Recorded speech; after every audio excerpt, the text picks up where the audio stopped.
নমস্কার বন্ধুরা, স্বপ্নার কিচেনে আপনাদের সবাইকে স্বাগত জানাই। আজকে আমি আপনাদের সাথে শেয়ার করব কম তেল মশলা দিয়ে আলু দিয়ে খাসির মাংসের পাতলা লাল ঝোলের রেসিপি।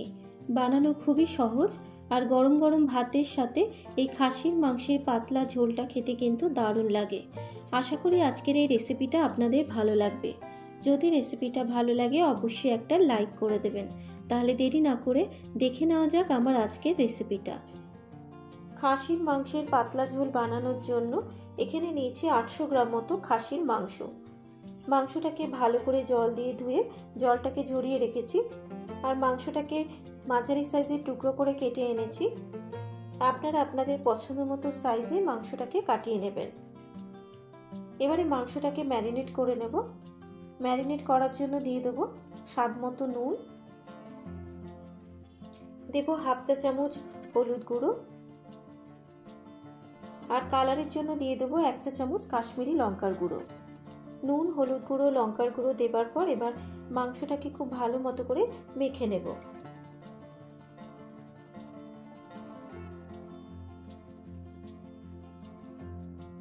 মাংসটাকে মেখে নেবার পর এবার এর মধ্যে দিয়ে দেবো 2 চা চামচ সর্ষের তেল। তেল দেবার পর এবার মাংসটাকে আবারও খুব ভালো মতো করে মেখে নিয়ে ঢাকা চাপা দিয়ে 12 ঘন্টা মতো নর্মাল ফ্রিজে রেখে দেব। আপনাদের কাছে যদি সময় কম থাকে কমপক্ষে 6 ঘন্টা ম্যারিনেট করে রাখতেই হবে। এবারে মাংসের জন্য একটা মশলা তৈরি করে নেব। দিয়ে দিলাম আন্দাজ মতো আদা, 25টা রসুনের কোয়া, আর দিয়ে দেবো 6 থেকে 7টা কাঁচা লঙ্কা। ঝালটা আপনারা আপনাদের নিজেদের স্বাদ অনুসারেই অ্যাড করবেন। এবারে ঢাকনাটাকে বন্ধ করে মশলাটাকে মিহি করে বেটে নেব। মশলাটা বেটে নেওয়া হয়ে গেলে এবারে এখানে নিয়েছি 6 পিস গোটা আলু। আমি এখানে আলুটাকে গোটাই রেখেছি, আপনারা চাইলে আলুটাকে মাঝখান থেকে কেটেও নিতে পারেন। আলুর উপরে দিয়ে দিয়েছি খুব সামান্য পরিমাণে একটু হলুদ গুঁড়ো, দেবো স্বাদ মতো নুন, আর দিয়ে দেবো কালারের জন্য খুব সামান্য পরিমাণে একটু কাশ্মীরি লঙ্কার গুঁড়ো। নুন, হলুদ গুঁড়ো, কাশ্মীরি লঙ্কার গুঁড়ো দেবার পর এবার আলুটাকে খুব ভালো মতো করে মেখে নেব।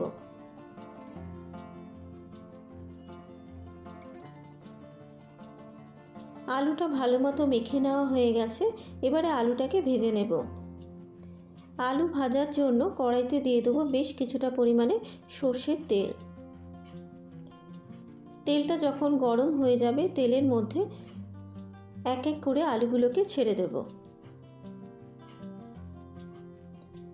এবারে গ্যাসের ফ্লেমটাকে লোতে রেখে আলুটাকে খুব ভালো মতো করে ভেজে নেব। তবে বেশি হাই ফ্লেমে দিয়ে আলুটাকে ভাজবো না। বেশি হাই ফ্লেমে দিয়ে যদি আলুটাকে ভাজা হয় আলুটা কিন্তু ওপর থেকে পুড়ে যাবে। তাই যখনই আলুটাকে ভাজবো গ্যাসের ফ্লেমটাকে লোতে রেখে আলুটাকে ভেজে নেব।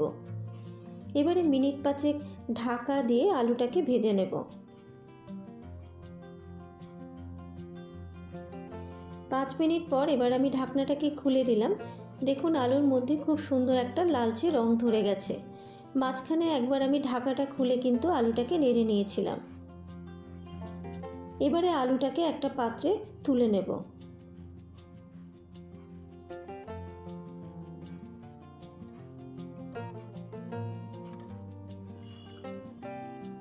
আলু ভেজে তুলে নেবার পর এবারে কড়াইতে 2 চা চামচ মতো তেল রেখে বাকি তেলটা আমি একটা বাটির মধ্যে তুলে রেখেছি। এবার ওই তেলের ওপরে দিয়ে দিলাম একটা তেজপাতা, আর দিয়ে দেবো গোটা গরম মশলা ফোড়ন দিয়ে দেব।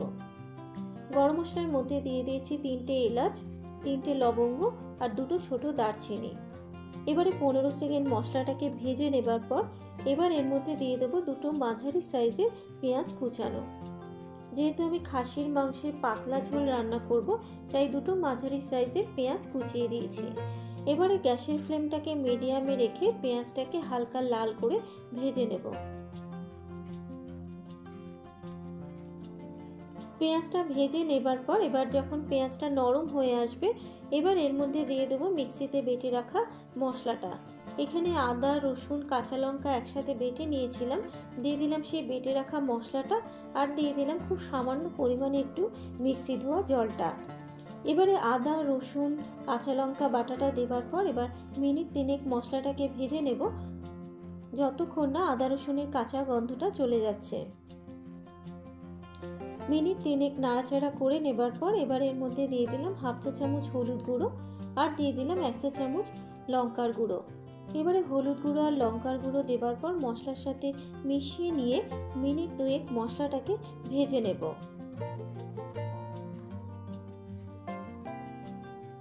মিনিট 2 মশলাটাকে ভেজে নেবার পর এবার এর মধ্যে দিয়ে দেবো ম্যারিনেট করে রাখা মাংস আর দিয়ে দেবো একটা বড় সাইজের টমেটো কুচানো। মাংসটা দেবার পর এবার মশলার সাথে খুব ভালো মতো করে মিশিয়ে নেব।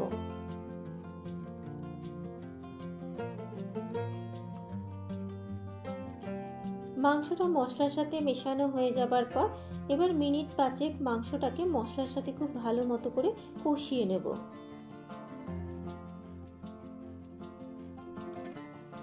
মাংসটা মিনিট 5 কষানো হয়ে যাবার পর এবার গ্যাসের ফ্লেমটাকে লোতে রেখে মিনিট 10 ঢাকা দিয়ে মাংসটাকে রান্না হতে দেব। 10 মিনিট পর এবার ঢাকনাটাকে খুলে মাংসটাকে একবার একটু নাড়াচাড়া করে নেব। আর ঢাকা দেওয়ার ফলে কিন্তু মাংসটা থেকে বেশ কিছুটা পরিমাণে জল বেরিয়েছে। এইভাবে ঢাকনা বন্ধ করে খুলে যদি মাংসটাকে রান্না করা হয়, মাংসের মধ্যে থেকে যে জলটা বেরোবে সেই জলেই কিন্তু মাংসটা খুব ভালো মতো কষানো হয়ে যাবে। তাই মাংস কষানোর জন্য কিন্তু আলাদা করে জল দিতে হবে না। এবার আমি আরও 20 মিনিট ঢেকে রেখে মাংসটাকে রান্না হতে দেব। 20 মিনিট পর এবার ঢাকনাটাকে খুলে মাংসটাকে আবারও একবার একটু নাড়াচাড়া করে নেব।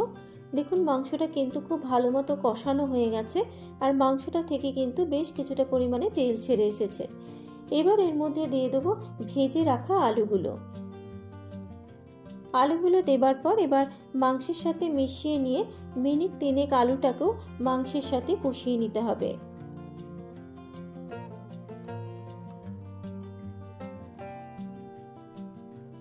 মিনিট 3 নাড়াচাড়া করে নেবার পর এবার আমি এর মধ্যে ঝোলের জন্য দিয়ে দেবো বেশ কিছুটা পরিমাণে গরম জল।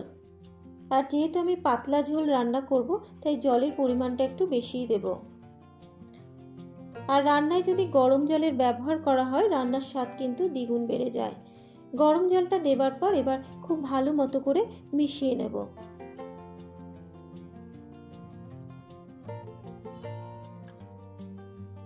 জল দিয়ে নাড়াচাড়া করে নেবার পর এবার আমি নুনটাকে চেক করে নেব ঠিকঠাক আছে নাকি।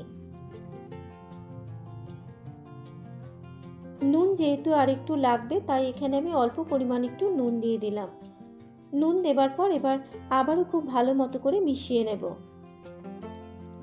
নুন দিয়ে মিশিয়ে নেওয়া হয়ে গেলে এবারে গ্যাসের ফ্লেমটাকে লোতে রেখে 30 মিনিট ঢেকে রেখে মাংস আর আলুটাকে সেদ্ধ হতে দেব। 30 মিনিট পর এবার ঢাকনাটাকে খুলে মাংসটাকে একবার একটু নাড়াচাড়া করে নিয়ে চেক করে নেব মাংসের আলু ও মাংসটা সেদ্ধ হয়েছে নাকি। আপনারা চাইলে কিন্তু প্রেসার কুকারেও মাংসটাকে সেদ্ধ করে নিতে পারেন। দেখুন আলুটা কিন্তু খুব ভালো মতো সেদ্ধ হয়ে গেছে আর মাংসটাও কিন্তু খুব ভালো মতো সেদ্ধ হয়ে গেছে। যেহেতু আমি মাংসটা অনেক সময় ধরে ম্যারিনেট করে রেখেছিলাম তাই আমি কড়াইতেই মাংসটাকে রান্না করলাম। আপনারা চাইলে কিন্তু প্রেসার কুকারেও মাংসটাকে সেদ্ধ করে নিতে পারেন। এবার আমি সবশেষে এখানে দিয়ে দেব হাফ চা চামচ মতো গরম মশলার গুঁড়ো। গরম মশলার গুঁড়ো দেবার পর এবার মাংসের সাথে খুব ভালো মতো করে মিশিয়ে নেব।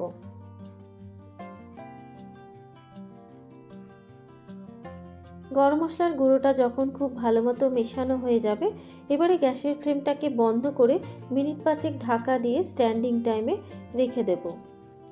তৈরি হয়ে গেছে আমার আজকের রেসিপি খাসির মাংসের পাতলা লাল ঝোল। যদি রেসিপিটা আপনাদের ভালো লাগে অবশ্যই আপনারা এভাবে একবার বাড়িতে ট্রাই করবেন ও আমাকে কমেন্ট করে জানাবেন রেসিপিটা আপনাদের কেমন লাগলো। আমার চ্যানেলে নতুন বন্ধু হলে চ্যানেলটাকে সাবস্ক্রাইব করার অনুরোধ রইল ও পাশে থাকা বেল আইকনটি প্রেস করে দেবেন। আজকের মতো এই পর্যন্ত, আবারও হাজির হয়ে যাব অন্য কোনো রেসিপি নিয়ে। সুস্থ থাকবেন, ভালো থাকবেন, ধন্যবাদ।